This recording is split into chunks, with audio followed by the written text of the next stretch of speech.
It wasn't the jaw, it was the teeth. My jaw was fine. Chimaev will get Dricus to the mat. Honestly though, I shouldn't have been in that position to begin with. He's just built different. He's a different animal. And the price, was paid by Uncle Dana, so. Welcome back to the Middle East. It seems like the Middle East is kind of your second home now. Yeah, no, it just feels like coming back to the office. And talk to me a little bit about this fight. I know you wanted Strickland. He wanted Strickland, and you guys end up getting matched up. Was he on your radar at all? Not particularly, although once I saw the way and the fashion in which he beat Bo, I knew that he'd be making waves and some noise up the top. UFC knew I wanted to fight.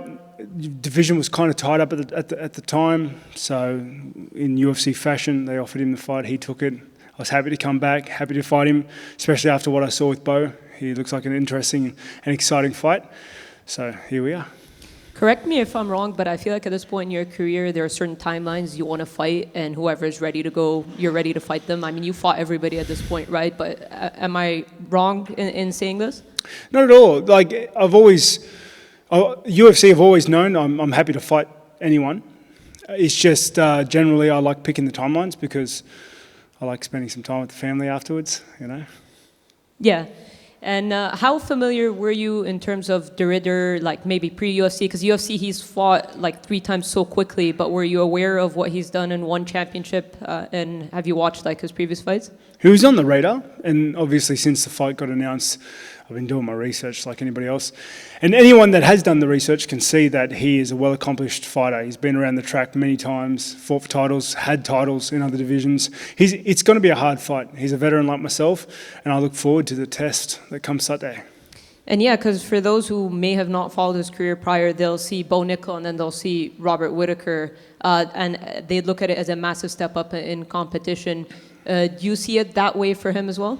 I think he's not necessarily. I think he's yes, to a degree, because I think I'm pretty good, but no, because he's had big fights. He's been under the lights. He's had title fights, 5-rounders before, so he's used to the things surrounding the fight. But he hasn't fought anyone like me though.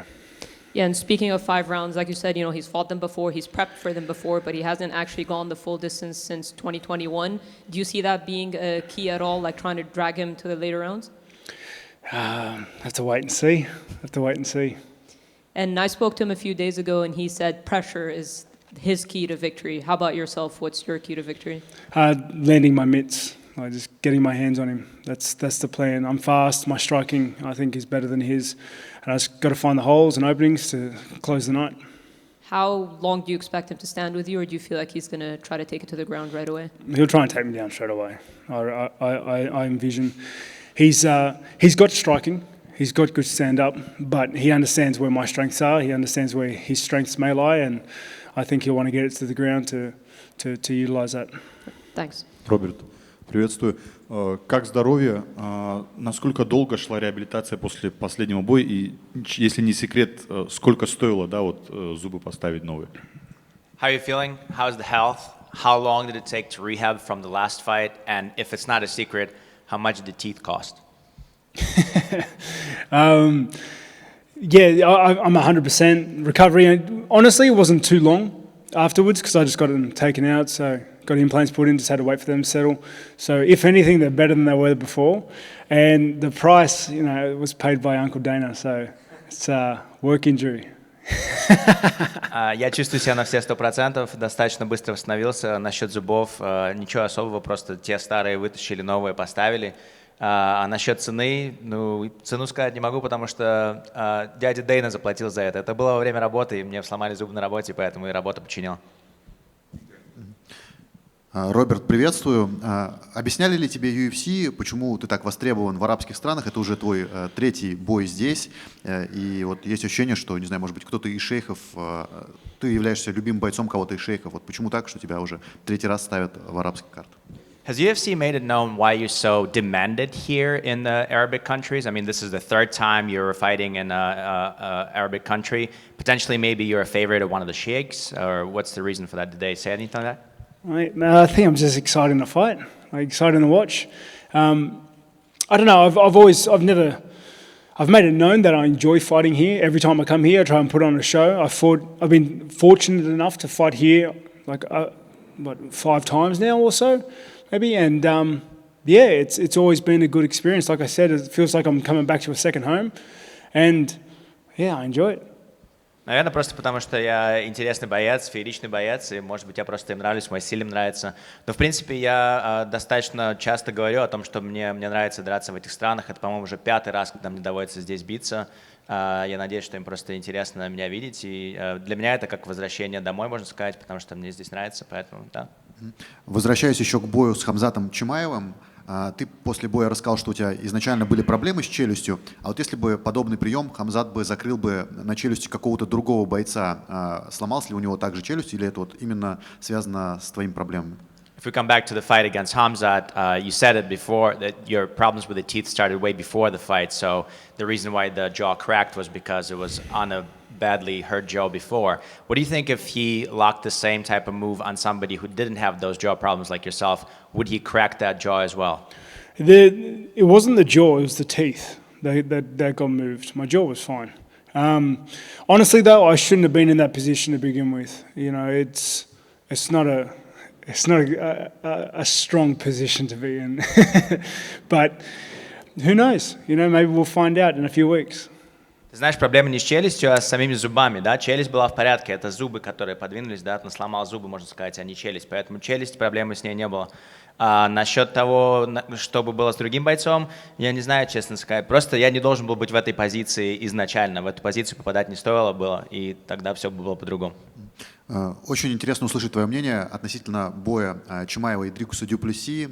Кому поднимут руки и кто будет чемпионом 84 после их боя?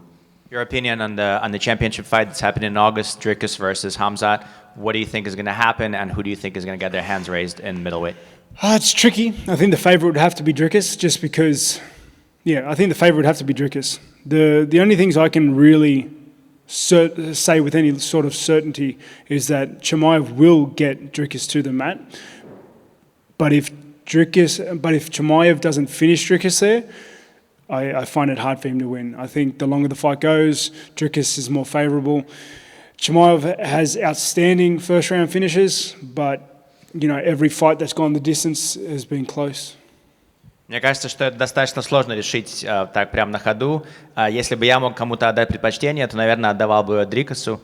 Наверняка у Чимаева будет возможность перевести его, но если он не сможет его сразу закончить там, то чем дольше будет проходить бой, тем больше я отдаю данное все-таки Дрикусу. Поэтому, мне кажется, у Чимаева очень много хороших первых финишей в первом раунде, но если у него это не получится сделать, то мне кажется, что все-таки на стороне бой Дрикуса. И в заключение от меня, одна из твоих самых сложных побед была над Юэлем Ромеро. Сейчас 48 лет, его подписывают в Барнакл. Тебя вообще удивляет, что вот его организм может в 48 лет? One of the hardest victories for you, maybe hardest battles for you was over Yoel Romero. Now at 48 he gets signed to bare knuckle. What do you think about the fact that at 48 he's still able to compete on such a level? He's built different. That's it. He's just built different. He's a different animal. Он просто сделан из совсем другого материала, он по-другому построен, он совершенно другое животное. Роберт, hi. Единственный человек, который побеждал Рейне де Ридера за пределами UFC, это был Анатолий Малыхин, он делал это дважды. Брал ли ты этот бой во внимание, когда готовился к поединку? There's a fighter called Anatoly Malikhin, who's the only fighter outside of the UFC who was able to finish or beat de Ridder twice. Have you studied that fight at all? I have. Big guy. Да, я рассматривал этот бой. Огромный чувак. Thank you. Hey Robert, after Khamzat you'll be fighting another grappler. Did you do anything different this time during the camp? You know what, honestly it just compounded. There's a lot more wrestling. I think the biggest things was just taking away things that I wasn't happy with last fight and working on those during the camp as well. But also stylistically, de Ridder is very different to Chimaev. De Ridder coming in as a southpaw, being a tall fella, we brought some bodies in to try and emulate some of those sort of physicalities. So, yeah. So there's a lot of tough contender in your weight class. If you win that fight, what's next for you? Not too sure. I know a win opens the door for me, and you know the start of the pathway up starts with him. Thank you. Robert, salam alaikum. Welcome to Abu Dhabi. Tell me, please, if the fight goes to the ground, are you well prepared for the choke and submission attempt? Yeah, I've been doing jiu-jitsu my entire career. You know, I'm pretty confident in my own jiu-jitsu. Obviously, I think my strengths. I think one of my strengths is the fact that I'm so well-rounded. I prefer striking over ground play, but if it goes there, I'm well prepared and adjusted for it. Thank you. Robert's right here. In a recent interview, De Ridder said that he thinks it's going to go to the ground, and he sees a submission towards the end. Do you think that style of fighting will cancel? You guys will cancel each other and end up being a 5-round, or a whole match of boring fight, like because you guys will go to the ground, or were you going to try to keep it on your feet? If it goes to the ground, it's by no choice of my own. so you'd rather go striking? Yeah, I'm a striker. I'm a striker at heart. I like to strike it. Like my path to victory is just to land my mitts, like get my hands on him and try and close the show.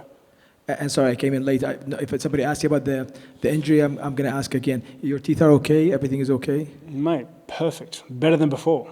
Better looking than before even. Thank you, sir.